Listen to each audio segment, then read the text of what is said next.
Hello guys, ako po si Gloria Domingo Galapia, dating OFW to sa Lebanon. Matagal na po ako doon dahil I spent almost 23 years bilang katulong ng isang pamilya. Ang trabaho ko po doon ay Tagaluto. Matagal po ako doon dahil gusto ko lang makamit ang aking mga pangarap para sa aking mga nagsawang buhay. Ang masakit po, wala po naman akong ipon kundi puro resibo.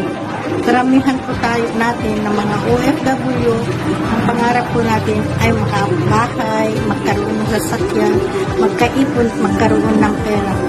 Pero hindi naman tayo lahat makakaipon ng ganyan dahil lalong-lalo na kung bread and butter po kayo ng pamilya katulad ko. Isang araw po, nag-scroll po ako sa Facebook ko, ay nakita po akong ads na nagsabi, kumita gamit ang cellphone. Dahil curious po ako, pinindot ko yung at naghabol. May sinabi yung hindi ko po kilala na mag-download po ako ng Zoom, sinubok ko po at successfully nakapag-download po naman ako, nakapag-attend ng mga business presentation, seminars at trainings. Talagang interesado po ako dahil talagang gusto ko nang makauwi. Kaya sinubok ko po, maski may dudaman po ako, sinatabi ko na dahil talagang gustong-gusto ko na po na makasama ng aking mga pamilya at mahal sa buhay. Ngayon po, ay sinubok ko at ngayon may kita na ako at pwede na po akong makauwi na po ko. Ikaw may cellphone ako, ikaw mayroon din. Dati nag-i-scroll po ako, naglalaro at nagnunood ng mga teleserye.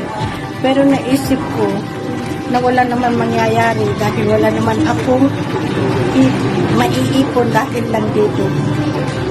Kaya gamit ng cellphone or pwede kang magka-business gamit lang ang cellphone. Sayang lang oras ko kaya ginawa ko na lang ang business na ito. Nag-ipon 2 to 3 hours a day lang at ngayon nakauwi na ako for good. Isa na po ako sa mga marami nang natulungan sa business na ito. Kagaya mo rin ako dati. Nakita ko lang ang ads na ito habang nag-i-scroll. Buti na lang hindi ko binaliwala. Sa mga interesado or kung curious po kayo kung paano kami kumikita,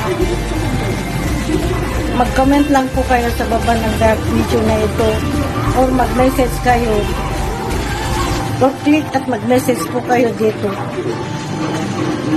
Talagang masarap po ang buhay ng makauwi na for good. Walang kasing sarap, walang kasing ganda. Nakasama mo na ang iyong mga pamilya, lalong-lalo na yung mga anak mo. Kayong mga may anak, huwag nyo nang patagalin. Kung masarap makasama ng mga anak, ikaw ang magsilbi sa kanila.